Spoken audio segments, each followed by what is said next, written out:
Bonjour à toutes, bonjour à tous. Aujourd'hui, nous allons traiter des coordinations motrices. Nous aurons deux vidéos, une sur la description des coordinations et une explication théorique. Alors les coordinations motrices, c'est fondamental chez nous. En gros, on passe notre temps, quand on enseigne, mais quand on apprend, à décrire des coordinations motrices, à les expliquer. En gros, décrire les coordinations motrices, c'est tout simplement décrire la technique, décrire les savoirs moteurs, expliquer ce qu'on appelle les conditions procédurales dans la tâche. Et nous allons donc dans cette première vidéo expliquer la description des coordinations externes. On les appelle externes parce qu'on va les décrire de l'extérieur et on ne va pas s'intéresser pour le moment au processus qui les mettent en œuvre. Nous allons donc commencer par étudier comment décrire les coordinations. Et nous allons commencer par présenter les différents plans anatomiques par rapport à la position de référence utilisée dans cette science.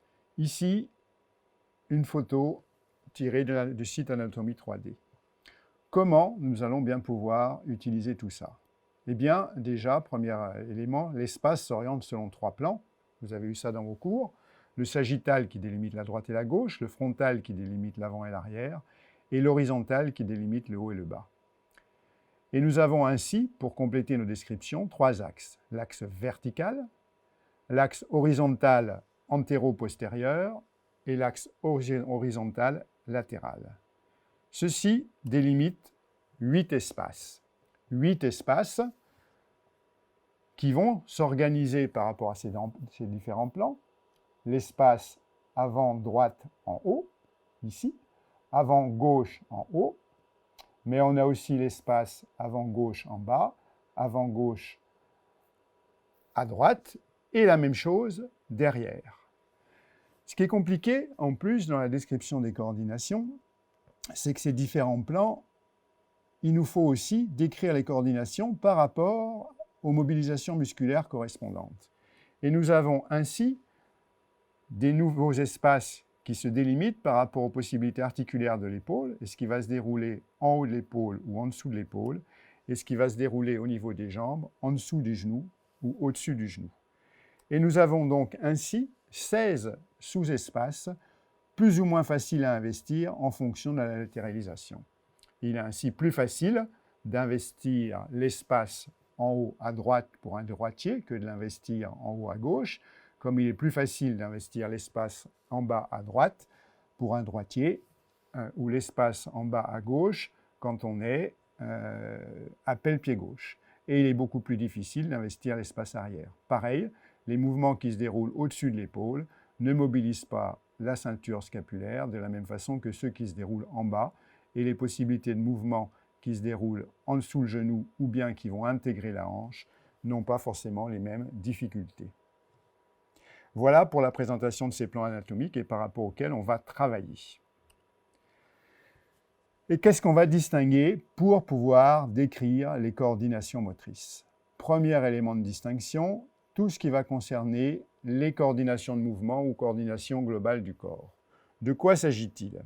Eh bien, on va d'abord étudier les mouvements qui concernent l'ensemble du corps, c'est-à-dire les 4 membres plus les mobilisations des charnières et de la colonne plus la tête. Et on va aller ici étudier ces coordinations globales, donc qui font la relation entre la posture et le mouvement des différents membres. Et nous allons commenter une petite vidéo pour expliquer ces coordinations globales du corps. Donc, les coordinations globales ou de mouvement. Qu'est-ce que nous allons bien pouvoir étudier et expliquer ici? Nous allons voir d'abord une vidéo de gymnastique et nous allons ici voir une coordination globale de mouvement, c'est-à-dire que dans cette bascule aux barres asymétriques, eh bien, il va s'agir de décrire ce qui se passe dans ce mouvement.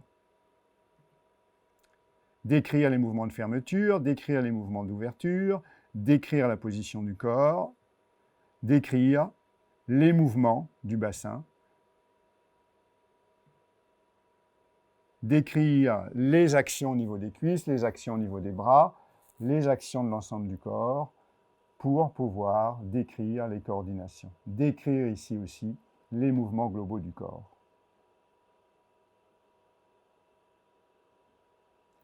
Nous allons ainsi, dans différentes activités, pouvoir et devoir décrire l'ensemble des coordinations.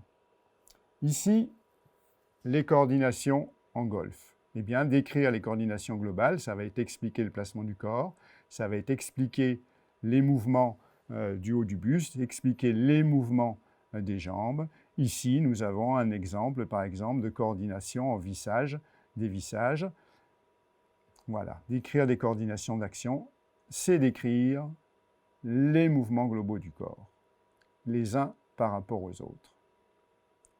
Cette vidéo est suffisamment significative puisqu'on voit apparaître l'axe du corps en rouge, on voit apparaître l'ensemble du mouvement, on voit apparaître des éléments importants de décalage entre la hanche et les bras, on voit apparaître la position du corps à la fin du mouvement.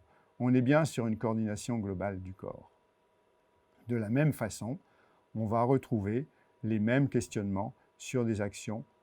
Voilà, ici, la description et la présentation d'une coordination globale au service tennis avec filmé en 3 dimensions grâce à des capteurs l'ensemble des mouvements et donc l'ensemble des coordinations à partir desquelles on va pouvoir d'ailleurs analyser la qualité du mouvement.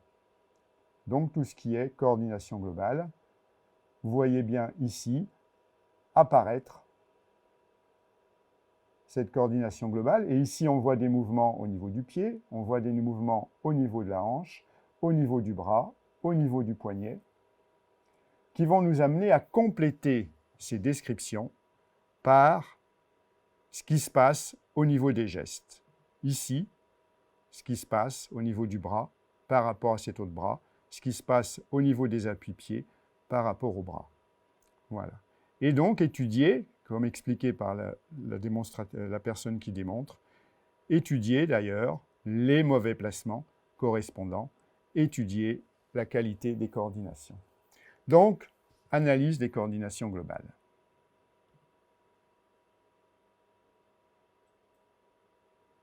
L'idéal, hein, ici.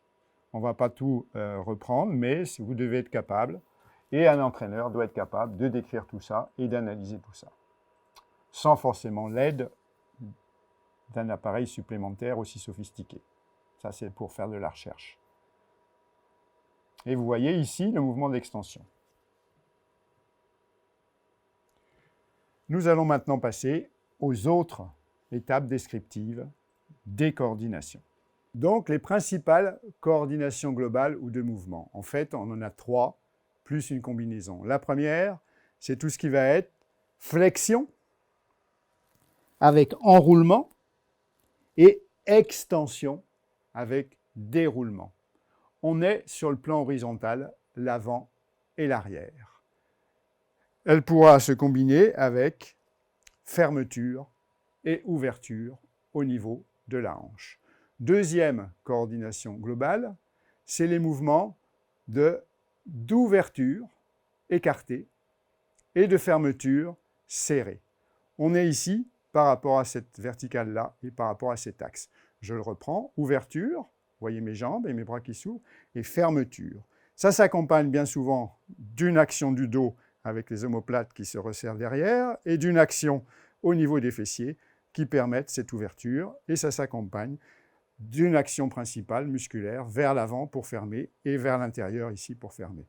Dernière coordination globale, troisième coordination globale, c'est celle qui consiste en un vissage et un dévissage, c'est-à-dire celle où il va y avoir rotation de l'ensemble du corps vers l'arrière pour revenir des vissages vers l'avant. Au passage, ce mouvement-là, il sollicite un ensemble de chaînes musculaires croisées, on les appelle, qui permettent ce mouvement d'ouverture et qui permettent ce mouvement de fermeture. Et on va avoir ensuite les combinaisons. On peut très bien être en vissage et en flexion, même si ce n'est pas forcément toujours efficace, mais on peut aussi être en fermeture en haut et en ouverture en bas. Et vous voyez bien qu'ici, ça pose des problèmes de coordination puisqu'on est sur une nécessité de dissociation. Voilà les principales coordinations globales. Donc la dernière, c'est tout ce qui va combiner flexion, extension, serrer, ouvrir, visser, dévisser. Donc, après avoir décrit les coordinations globales et de mouvement, eh bien, il va falloir, sur celles-ci, rajouter un ensemble de descriptions. Et ces ensembles de descriptions vont concerner les coordinations de gestes ou coordinations gestuelles. Qu'est-ce qu'on entend par là? On entend par là, un geste, ça concerne des coordinations interarticulaires sur un membre. Les coordinations entre la main, le poignet, le coude et l'épaule. Et ça concerne les coordinations entre différents membres. Et ça correspond à un rapport d'espace et de temps entre les différents membres, entre les jambes, entre les bras, dans l'espace personnel. Que fait ma main droite pendant que ma main gauche fait quelque chose? Que fait mon bras droit par rapport à ma jambe gauche? Pour commenter tout ça, à nouveau, une petite vidéo pour expliquer tout ça. Donc, décrire les coordinations de gestes. Qu'est-ce qu'on entend par cette notion de coordination de gestes? Ici, dans les coordinations de gestes, on va être amené à décrire, par exemple, l'action du pied. Donc, on est sur les coordinations manuelles ou podales. Ici, les coordinations podales. On va décrire la pose du pied, on va décrire l'action de la voûte plantaire, on va décrire l'action des orteils, on va décrire ici la position du pied dans une coordination podale. Voilà, l'ouverture du pied. Et on voit ici apparaître l'action de la jambe qu'il va falloir expliquer, mais sans doute aussi l'action des bras en correspondance. De la même façon, voilà, un peu plus près, tac, regardez ici l'action du pied, l'action de la jambe, l'action de la cuisse par rapport au bassin. Voilà ce qu'il va y avoir à décrire dans les coordinations de gestes en se mettant d'accord sur un vocabulaire. On reprend la même, vous voyez bien qu'ici, il va falloir aussi expliquer l'ensemble des coordinations de mouvement correspondants. On va donc avoir tout un ensemble de coordinations à décrire dans cet espace, et si on regarde ce qui se passe au niveau du cirque, par exemple, du jonglage, décrire les coordinations de gestes, ça va être expliquer les mouvements du poignet, les mouvements du coude, les mouvements de l'épaule, expliquer ici les actions correspondantes bien précisément, ou bien un peu plus loin, voilà, ici, expliquer les rotations qui vont devoir être mises en place par le poignet, les coordinations entre la droite et la gauche. On va aller en voir quelques autres pour expliquer tout ça, ces coordinations de gestes, je pense que vous avez compris. Voilà un autre exemple de coordination entre la droite et la gauche avec ce travail du diabolo, entre les lancers, les réceptions. Voilà, on est bien sur des coordinations de gestes qu'il faut être capable d'expliquer et de décrire. Ici, même chose sur le lancement de l'Ultimate Frisbee, décrire les coordinations nécessaires au moment du lancer. Voilà, vous avez vu ici le mouvement du poignet, vous avez vu l'action du coude. Décrire les coordinations de gestes, ça va être capable de faire tout ça. Je pense que nous avons d'autres exemples. Alors, ici, description des préhensions. Oui, quand on décrit des gestes, il va falloir aller jusqu'aux actions correspondantes des mains. Et donc, on va devoir, en plus des coordinations de gestes, aller décrire les coordinations manuelles et les coordinations podales. Donc ici, voilà, autre exemple de coordination à décrire. Les coordinations, cette fois-ci, non pas à l'intérieur d'un membre, mais les coordinations intermembres. Ici, décrire l'action des bras par rapport à l'action des jambes. Voilà, la poussée de deux jambes. On est sur une coordination homomorphe, ici. Ici, décrire les coordinations entre ce qui se passe à gauche, à droite, pardon, et ce qui se passe à gauche. Ici, on est sur des coordinations contralatérales. Voilà, tout ça, c'est le travail de l'entraîneur, c'est le travail nécessaire d'analyse de la technique. Et il va être nécessaire de pouvoir aller jusqu'à décrire les enchaînements entre ce que je fais ici avec mes mains, mes deux bras en même temps, ce que je fais ici avec mes pieds, dans du travail de corde à sauter, qui va présenter des difficultés différentes selon les coordinations entre ce que je dois faire ici, la fréquence de mes mouvements en haut et la fréquence de mes mouvements en bas. Voilà donc cette description des coordinations de gestes et des coordinations manuelles et podales qu'il va nous falloir être capable de décrire et que nous allons maintenant reprendre pour les synthétiser en les démontrant un peu plus précisément. Donc, après cette vidéo pour essayer d'expliquer, pour expliquer les coordinations gestuelles et ce que nous allons avoir à décrire, eh bien, nous revenons un petit peu à des précisions et à des démonstrations. Ici, voilà, une petite image, hein, tout simplement pour montrer un lancer d'avion ou un lancer de fléchette. Et bien là, c'est l'exemple typique d'une description qu'il faudrait être capable de faire, comme il faudrait être capable d'expliquer les coordinations manuelles, et donc les mouvements du pouce par rapport aux autres doigts, les mouvements des doigts, les mouvements de la main, les mouvements du poignet, et de faire la même chose au niveau des coordinations podales, c'est-à-dire comment fonctionne le gros orteil par rapport aux autres, quels sont les mouvements des orteils, quels sont les mouvements de la cheville. Il va nous falloir décrire tout ça en utilisant les verbes d'action, ce que nous allons vous présenter dans une petite vidéo de démonstration juste après. Après les coordinations globales, les coordinations de gestes et les coordinations manuelles et podales. On va partir de la main. Hein. La main, quels sont les mouvements qu'on va retrouver à nouveau? Fléchir les doigts, étendre les doigts, mouvement du pouce par rapport aux autres, serrer, écarter, puis on va passer au mouvement des poignets. C'est-à-dire qu'on va avoir bien un mouvement vers l'intérieur d'adduction, d'un mouvement vers l'extérieur d'abduction. On va bien avoir ici aussi une flexion du poignet, une extension du poignet. On va avoir une rotation interne du poignet qui va vers la pronation et une rotation externe qui va vers la supination. Et on va retrouver la même chose au niveau de l'ensemble du bras avec la rotation externe de l'ensemble du bras, tournée vers l'extérieur, la rotation interne tournée vers l'intérieur. On va retrouver l'écarté, abduction, le serré, adduction.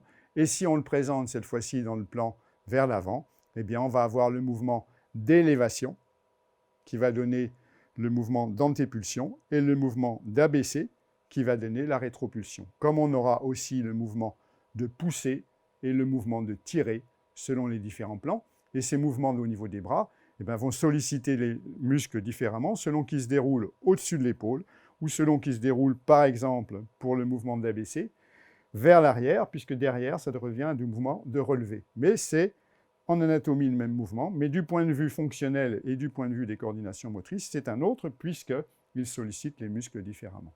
Voilà pour le haut du corps. On va retrouver la même chose pour le bas du corps. Donc nous allons avoir la même chose au niveau des pieds. Au niveau des pieds, la mobilité des orteils est relativement illimitée, mais ici, on est sur une extension des orteils, et ici, on est sur une flexion des orteils. Et donc, on va avoir, à partir de là, les mouvements. Alors, on pourra avoir l'écarté, le serré, et vous voyez ça, c'est carrément très difficile en termes de mobilité. Et on va avoir les mouvements au niveau de la cheville. Donc, on va retrouver le mouvement d'adduction vers l'intérieur, le mouvement d'abduction. On va retrouver le mouvement de rotation interne et de rotation externe. On va retrouver la flexion et l'extension.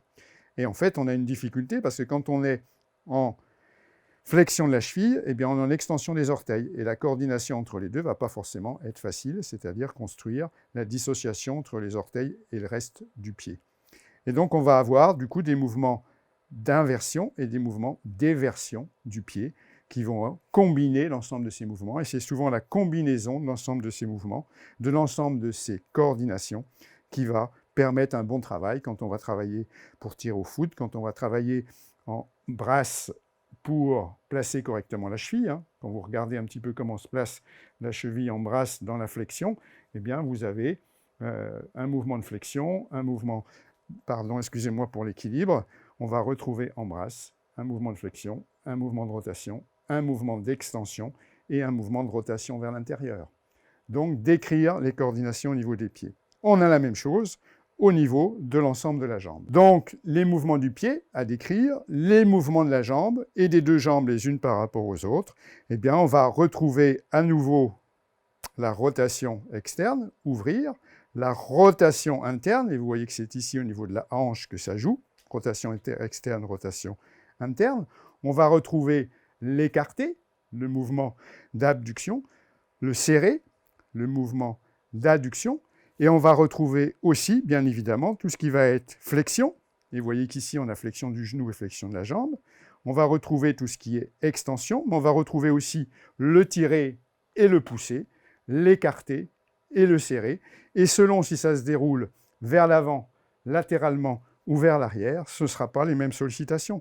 Une flexion vers l'arrière ici sollicite les muscles différemment qu'une flexion vers l'avant ici, puisque ici, on a dominante des ischio-jambiers, vers l'avant, on a dominante de la loge antérieure et du l'iliopsoas à l'interne. Donc ces descriptions vont supposer d'être décrites dans les différents plans et d'expliquer ce qui se passe au niveau de la cheville, au niveau du genou, au niveau de la hanche, et ensuite dans quel espace ça se déroule, et expliquer la droite par rapport à la gauche, parce qu'on peut très bien avoir ici une action ici et une autre ici, puisqu'elles sont complémentaires, mais on pourra très bien avoir aussi une action ici, qui va se combiner avec une autre action en haut, au niveau du bras, un écarté ici, puis un serré en haut. Et c'est l'ensemble de ces descriptions qu'il faudra être capable de faire et d'expliquer en quoi il y a dissociation, association, combinaison, synchronisation. Les coordinations d'action, c'est-à-dire les coordinations entre plusieurs mouvements, c'est-à-dire plusieurs coordinations globales.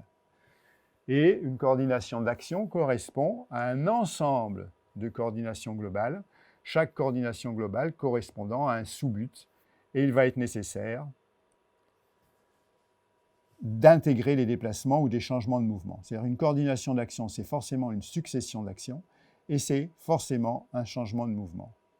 Et donc on a toujours dans une coordination d'action plusieurs actions différentes, et donc différents sous-buts. Et une coordination d'action va supposer une réorganisation des différents mouvements, la composant en un tout, avec transformation de la fin de l'habileté précédente et préparation de l'habileté suivante. Donc, pour expliquer ces coordinations d'action, on va passer par, à nouveau, une vidéo pour présenter tout ça. Donc, la notion de coordination d'action.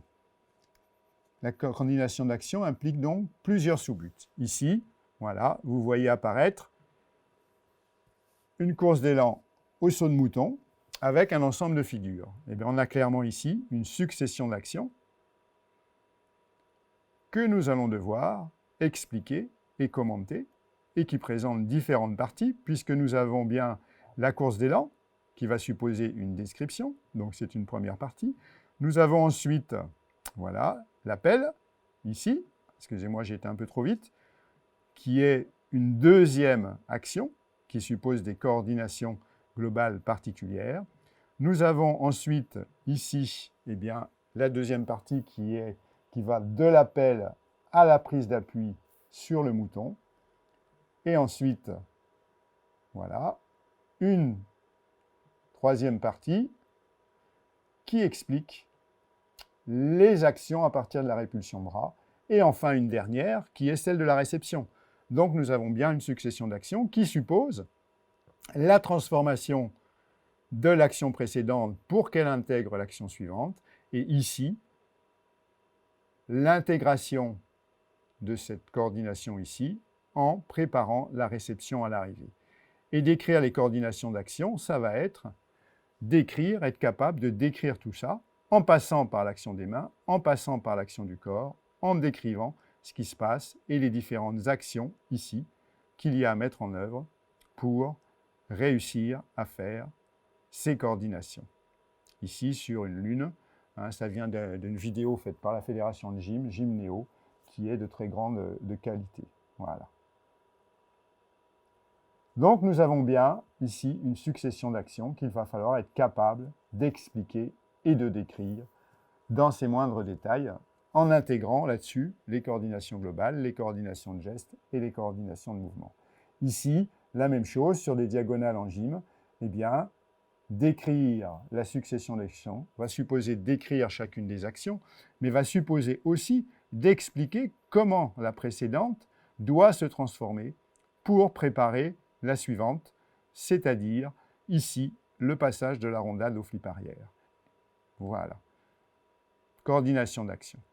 Autre exemple, cette fois-ci en intégrant un jeu collectif et en intégrant la possibilité d'utiliser un ballon au rugby. On va terminer celle sur la gymnastique. au ralenti pour bien voir ses préparations, être capable de décrire ce qui se passe ici. Voilà.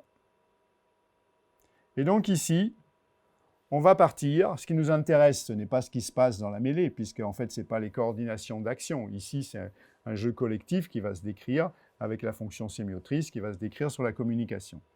Mais ce qui va nous intéresser, voilà, c'est ce qui se passe à partir de là.